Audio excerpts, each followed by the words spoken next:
Hey everybody, this is the Algebra Trig Pre-Calc video on section 2.7, which is solving equations with one variable. I'm going to have you guys watch this before class so we can just start up with a couple examples and get you guys a little review for your test as well, because I'll have at least one of these problems on your test for you. Okay, the goal here is to solve equations with one variable. Now, they're not going to be quite as simple as the ones you had in the P and Chapter 1 sections. But they'll just have one variable. And then we're going to look at what extraneous solutions are. I feel like I did go through that before, but we'll definitely make sure we go through that again and what an extraneous solution is. And that's actually what I'm going to start off with, is what an extraneous solution is. An extraneous solution is a solution to an equation that we find algebraically, that when we check it back in to make sure it confirms the equation, it doesn't work. All right, so this is a solution you find algebraically.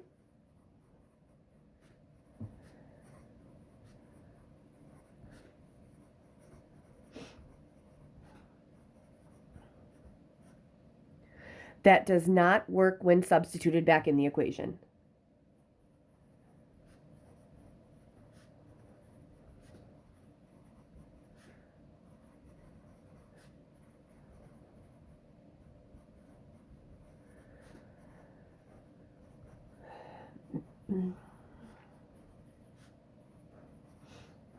Okay.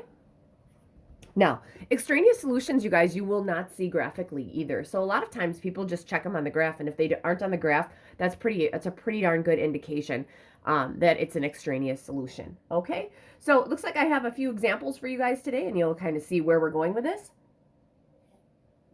All right, so the only thing I'm going to have for directions here is solve the following. Okay, and we'll check for extraneous solutions. Number one, we're going to have x plus 5 over x equals 6. All right, so there's one extraneous solution I want to just draw your attention to right now. Even though I did not solve this, if I got a solution of 0, 0 is not going to work because I can't divide by 0. So 0 would be an extraneous solution just because it does not work within the equation because we can't divide by 0. All right, so the question you might be asking is, okay, this kind of sucks with the x in the denominator. So what I want to do is I want to get rid of this x in the denominator, and I can do that by either multiplying or dividing every single term here by a term or a number. Now, in this case, if I wanted to get rid of this x, I could multiply it by x over 1, because wouldn't those x's divide out? Well, I'm going to just multiply everything by an x then. Because it's like whenever you solve systems of equations, you guys, when you're solving systems of equations, you have to multiply or divide by the same thing throughout the entire equation. Same thing here. All right, so let's see what we got. X times x is an x squared. These x's divide out, so it's going to be plus 5, and that equals 6x. All right, so this is a quadratic. We've solved quadratics before. We're going to subtract 6x. We're going to see if we can factor. So it's going to be x squared minus 6x plus 5 equals 0. And then if I factor this, let's see if I can first. X and x, factors of 5 that add or subtract to 6 are 5 and 1. They would both have to be negative. That would give me negative 6, and that would give me a positive 5 there. So x would have to be 1, or x would have to be 5. All right, so let's see. If I put 1 in here, so I'll check x equals 1. I'd have 1 plus 5 over 1 is 5. That equals 6, and that checks, so that's good. And I'll check x equals 5. We'd have 5 plus 5 over 5 is 1. That equals 6, and that checks. So for this one, you guys, there is absolutely no extraneous solutions at all. They have two answers, and they're both solutions. All right, that's going to bring me to question number 2. All right, for question number 2, a little more complicated. I'm going to have 3x plus 1 over x plus 6 equals 0. Now, I'm a big fan of the plus 0 or equals 0 because 0 times anything is 0. So I know I'm going to have a 0 in the equation, which is awesome because eventually I want to be able to factor, and I have to set it equal to 0 to factor, right? All right, so let's see what we got here. So kind of like the last one in that I don't want a denominator. So if I'm looking at the problem denominator, I'd have to multiply this by x plus 6 over 1. That would divide out my x plus 6's. Now, if x plus 6 over 1 is the same thing as x plus 6. I have no other fraction, you guys, so I'm just going to add multiply everything by an x plus 6. All right, so here's what we end up having. In the first one, nothing divides out, and I'm going to have a 3x times an x plus 6. Here, the x plus 6's divide out, and I have a plus 1, and that equals, I love this, 0 times anything is 0. So even though it looks nasty, it's actually not. All right, so I'm going to take the 3x through, so I'm going to have a 3x squared plus an 18x plus 1, and that equals 0. All right, so in this one, let's see here. I don't think I'm going to be able to factor this, you guys, because factors of 3 are 3 and 1, and factors of 1 and 1 and 1, and 3's and 1's will never get me to an 18.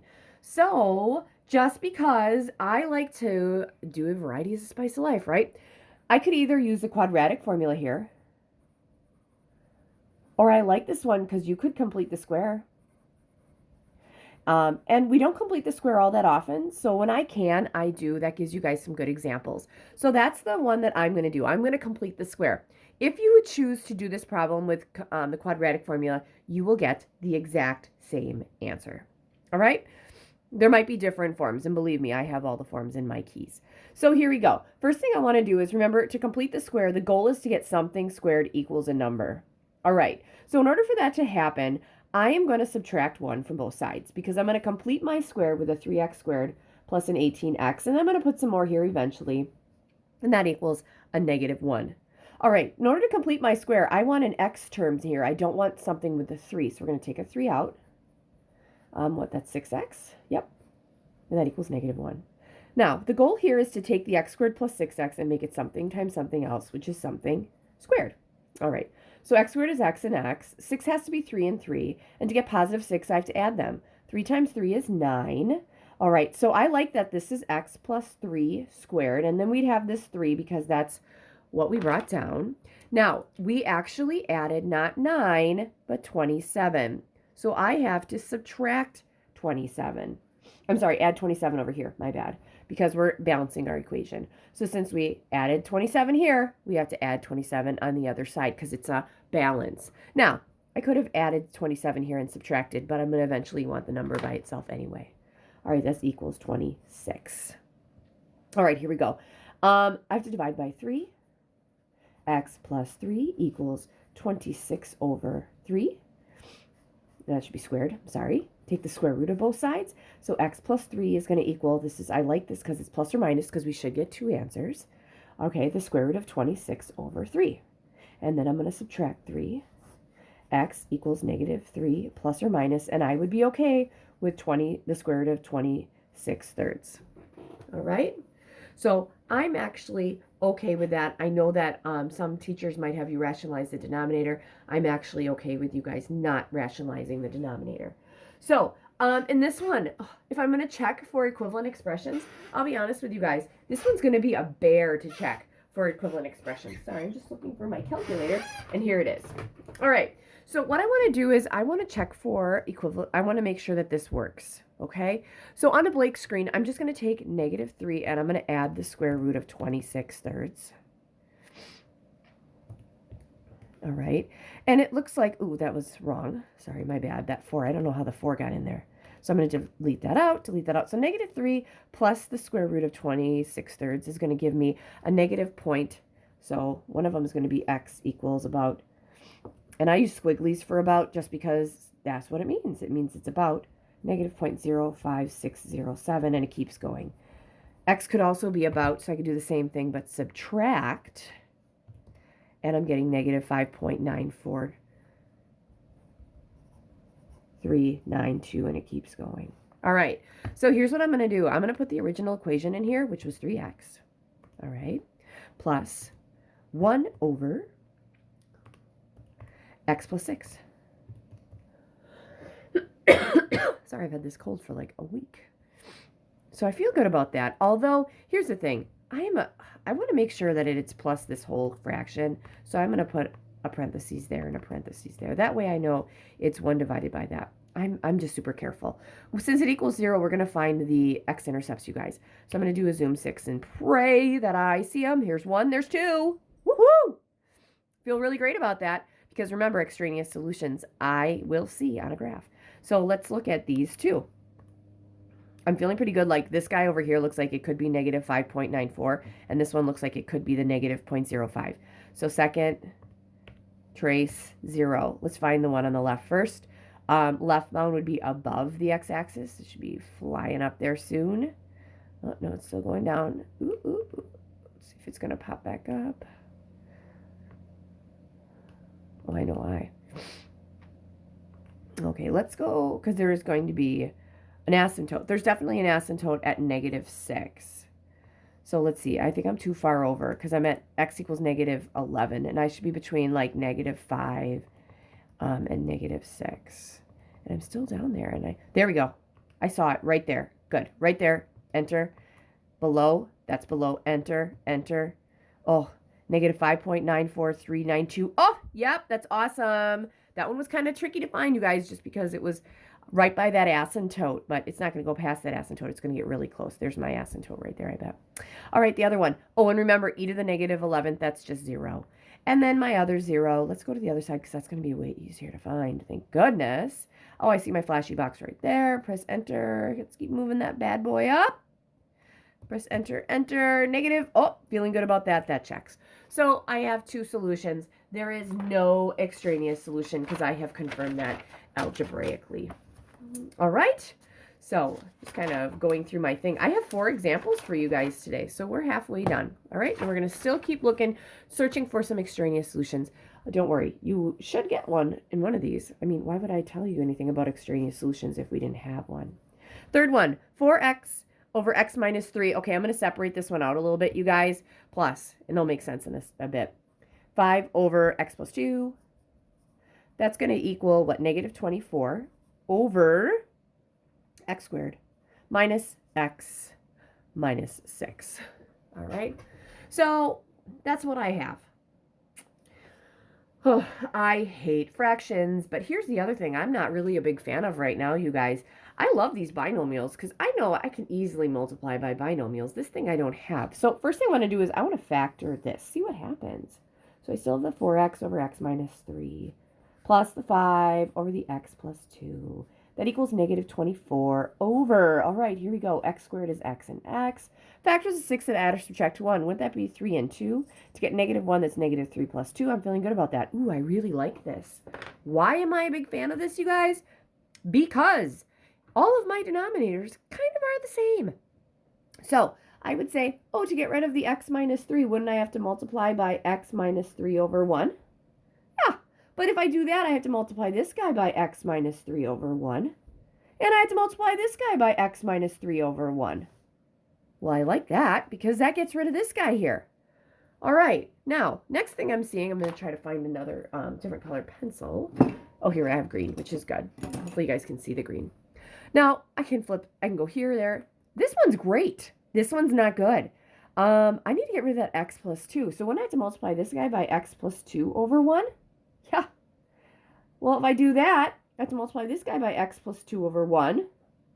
And I got to multiply this guy. I'll just put it over here, x plus 2 over 1.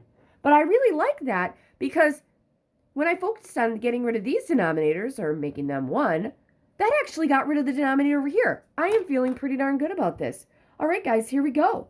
So I'll start left to right. The x minus 3's divide out, and we have a 4x and then an x plus 2. I'm just going to rewrite this. Just know that you can multiply this out if you want. Next, it's a plus just because the original problem was a plus. Now the x plus 2's divide out, and I have a 5 and an x minus 3. I'll multiply those out in just a second. This guy, the x plus 2's divide out, there's a giant one. Oh, those are gone. Equals negative 24. Now, even though this looks kind of complicated, you guys, I'm actually feeling pretty darn good about this because this looks like something I can do. So I'm going to take the 4x through, and I'm going to get a 4x squared plus an 8x, and the 5 through, I'm going to get a plus 5x minus 15, and that's going to give me negative 24. Combine the middle terms, right? We get 4x squared plus 13x minus 15, and that equals negative 24. And kind of peeking at my answer, I'm feeling okay about that. Okay, I'm going to add 24 because I want to see if I can factor this guy.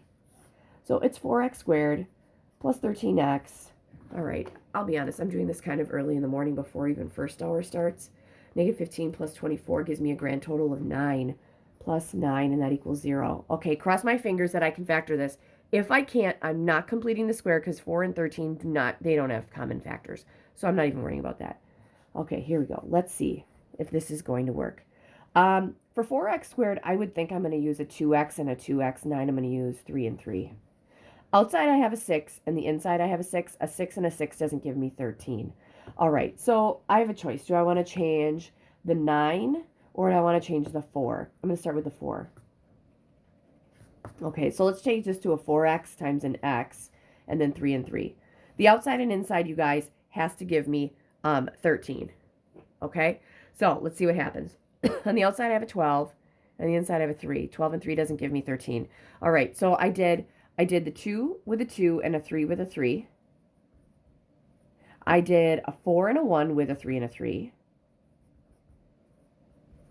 All right, wouldn't it make sense then to do either, I have to do a 4 and a 1 and a 9 and a 1? Yeah.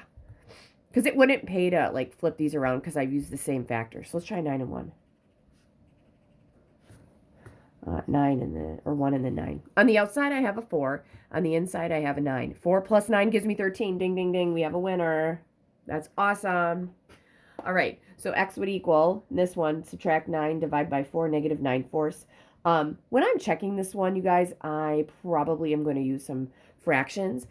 This would be negative, 2 1/4, or negative 2.25. This is going to be x equals negative 1. There they are. Those are my two. Now, what I want to do is I want to check to see if I have some extraneous solutions, because, you know, that's part of the whole deal here. I want to see if I have some extraneous solutions here. And this is going to be kind of nasty. But I feel like I can do this, and I did this in my notes before, and I can totally do it again. All right. So here's the deal. The negative 2 1/4, that's negative 2.25. All right. So I'm going to start with, I'm going to just put 2.25. So that's what I'm going to start by checking. Check x equals negative 2.25. See if that works. I'm going to put 2.25 up here and then there. Okay, so 4 times a negative 2.25. And I'm going to double check because I do not want to screw up. Yes, negative 9/4 is negative 2.25. If I multiply that by 4, my numerator is negative 9. That's over. Okay, I'm going to have negative 2.25 minus 3, and then the denominator be negative 5.25. That's plus 5 over 2.25, negative 2.25 plus 2. And it's negative 0.25. All right, that should equal whatever, negative 24 divided by, okay, this is going to be nasty. Okay, negative 2.25. We're going to square that. Minus 2.25 minus 6. All right, it looks like it's going to be negative 3.1875. Super nasty, you guys. Negative divided by negative is positive. 24 divided by that thing. Hopefully I get negative. I'm going to get 77.529411, and it keeps going. That's what I want this to be. I'll check it in just a second. But again, I know this says negative, you guys, but it was negative divided by negative. I took a positive 24. All right, so here we go. Moment of truth. Negative 9 divided by negative 5.25 plus 5 divided by, actually I should have in parentheses, 5 divided by negative 0.25. Okay. Oh. Oof, that did not look good. Did I mess up somewhere? That's going to be plus. It's going to be minus. I'm feeling okay about that. See, 9 divided by 5.25 gives me 1.75. So this is going to be 1.75. I'm going to double check this. 5 divided by negative 0.25. That's going to give me negative 20. Yeah, that does give me that. Let me double check this again, because I'm feeling like I did this with fractions before. So left side is definitely, what was that? 1.75 minus 20. Left side is definitely negative 18.25. I feel like I made a mistake when I squared this. All right, negative 2.25 squared is just going to be positive. Okay, that's going to be 5.0625. So that's what this part is. That's going to be minus 2.25 minus a negative 2.25. That might have been where I messed up. And that's going to be minus 6. So we're actually going to have 5.0625. We're going to add 2.25. We're going to subtract 6. And that's what I get. Negative 24 divided by that is negative 18.258. And that actually makes sense just because I know we're not exact, you guys, but on this side, I did take a fraction and I simplified it. I just, I don't want to say I simplified it. I didn't give you the whole thing, okay? I estimated it. There you go, math. Like, ugh. All right, so that's the one that's nasty. All right, and I'm going to show this algebraically how this works. Okay, sorry about that. My signs got all messed up. And you're like, we didn't even check -4 yet, or -1.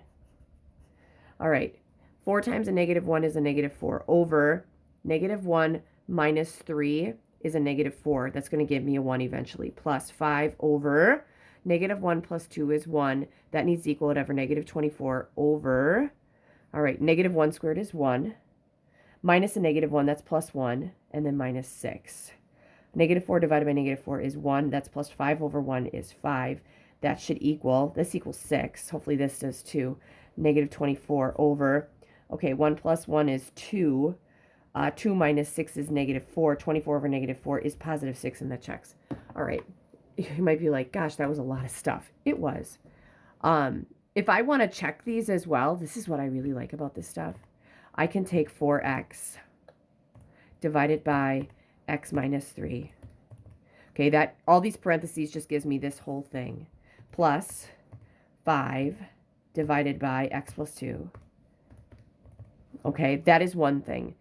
I'm going to put -24, and then I'm going to divide this by the x squared minus x minus 6.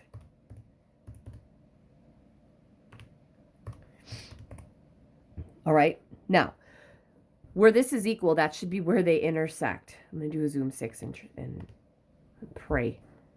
So I got that, which makes sense because it was dividing by x's, so we had a couple. So that's my first one, and I got 1 here, and it looks like I might have 1 here. So one of them should be at -1, which I'm assuming is here, and the other one is going to be at like, what was the other one? -2.24. All right, let's look at the intersection here. So second trace intersect, which would be 5. Actually, we'll go with this guy right here. Press enter here, enter there, enter. -1, 6, which is good. So one of the points we found was -1, 6. All right, and then the other one, intersect would be 5. Okay, this one, you guys, I have to go all the way over here. Here we go. 1, 2, 3. And that was -2.25, -18.28, and blah, blah, blah, blah, blah. All right, so here's the deal. Most kids would be like, what the heck is going on here? So when I solved this, proved it algebraically, graphically, I'm sorry, I took this one and I made it a y1. That's my first y, and I made this my second y. So I introduced y's to prove my x's. So these are my y's to prove that these are the intersections. Those are my x's. It's just another way to look at things. It's a different way. So that one probably ended up being a little more complicated than you guys needed it to be, right? You're probably like, gosh, Miss Henschel, that's a lot of work. Totally is a lot of work. All right, last but not least. I'm going to tell you right now, this is not as much work. X minus 5 over x plus 7 over x plus 3 plus 15, or equals, I'm sorry. Oh, no, it is plus 15 over x squared plus 3x. This equals 0. This is very much like question number 2, you guys. Okay? In Scout's honor, this is going to totally be easier for us to check. All right? So first thing we did in the second one was that we factored everything. So we just rewrote this as an x minus 5 over x plus 7 over x plus 3 plus this is going to be 15 over. I'm going to factor a GCF out. So the GCF would be x. We'd have an x plus 3, which is awesome. All right, now we're going to clear the fractions because I don't like fractions. So in this first guy right here, I don't like the x, so I'm going to multiply it by x over 1, and that would get rid of the x's. But if I choose to multiply that by an x over 1, I have chosen to multiply this by an x over 1, that by an x over 1, and this by an x over 1, or just an x. It's the same thing. What's awesome about that, you guys, is that these x's divide out. So first one's good. That's gone. Second one, no, the x plus 3, this x does not divide out with that x. X plus 3's divide out with x plus 3's. So that I like. So if I multiply this guy by x plus 3 over 1, I have to multiply this guy by x plus 3 over 1. And this guy by x plus 3 over 1, or just x plus 3. Now, the right side looks super nasty, but it's great. This is just 0, right? All right, so I like that it equals 0. All right, in this guy, these x's divide out. We have an x plus 3 and an x minus 5. We're going to end up multiplying those together. All right, this guy, these x plus 3's divide out, and we're left with a 7x, and that was a plus 7x. Sorry, I forgot that. Plus, because that's what came next. X's divide out. Oh, I forgot to multiply this. I have everything else in green. I'm sorry. I don't have this guy. This one doesn't have a green. An x plus 3 over 1. My bad. But I just forgot that on that one. Everything divides out here. We got plus 15, and that equals 0. All right. So this is going to be an x squared minus 5x plus 3x minus 15 plus a 7x plus 15. That equals 0. Let's combine like terms here. Negative 5x plus 3x is negative 2x. Negative 2x plus 7x, that's a 5x. And then negative 15 plus 15, that's 0. That equals 0. All right. So factoring this one, a GCF of an x out. And then we're going to say that each of those factors could equal 0. So in this one, x would be 0. And in this one, x would be negative 5. And those are my two answers. All right. So here's my problem right off the bat. X equals 0. Okay, even though I got that algebraically, you guys, that is going to not work. And the reason that's not going to work is you cannot have an x of 0 here because you can't divide by 0. All right, so 0, this is an extraneous solution. I don't even have to check that, you guys, to show that the sides aren't equal because I can't. You can't divide by 0. So if you have like a restricted x, like kind of like a restriction in the domain, if that's not going to work for your problem, it's automatically extraneous when you find the answer. All right. Now, negative 5, you guys, I'm totally going to check. Okay. So I'm going to check negative 5. So if I put negative 5 in the top, because I should get negative 5. Negative 5 minus 5 is a negative 10. That'd be over x, which is negative 5. Plus it's 7 over. X is negative 5. Negative 5 plus 3 is negative 2. That's plus 15 over. All right, this one's going to be a little different. Negative 5 squared is 25. And then plus 3 times a negative 5, so it's minus 15. All right, so we have negative 10 over negative 5 plus 7 over negative 2. Plus, sorry, this should equal 0. 15 over 10, that equals 0, right? Okay, so what I would do, you guys, is I would multiply everything by 10. And again, there's totally different ways to do this. I'm just seeing fractions and getting rid of them. All right, here we go. These 10s are gone. This is plus 15. I want to make it equal to 0. Praying. Okay, this 2... I want to make sure. Yes, it's negative 2. This negative 2, 10 divided by negative 2 is negative 5. 7 times negative 5 is negative 35. All right. And this one, 10 divided by negative 5 is negative 2. Negative 2 times negative 10 is 20. All right. So again, like I said, it's kind of early for me this morning. 20 minus 35 plus 15 equals 0. That checks. So my only solution here is x equals negative 5. But if you ever solve a problem and there are extraneous solutions, you don't just say, oh, the answer is negative 5. You would say something like, the answer is x equals negative 5, x equals 0 is extraneous. That would be how you'd answer that question. All right, so those are just 4 problems to get you going. Basically, we're just clearing fractions. And so that my goal is for you guys to watch this, have enough to do the assignment in section 2.7, maybe us do 1 or 2 problems on Thursday on section 2.7, and the rest of the time a pair deck on getting ready for that test. There will also be a video review for your test the week before Christmas. All right, good luck.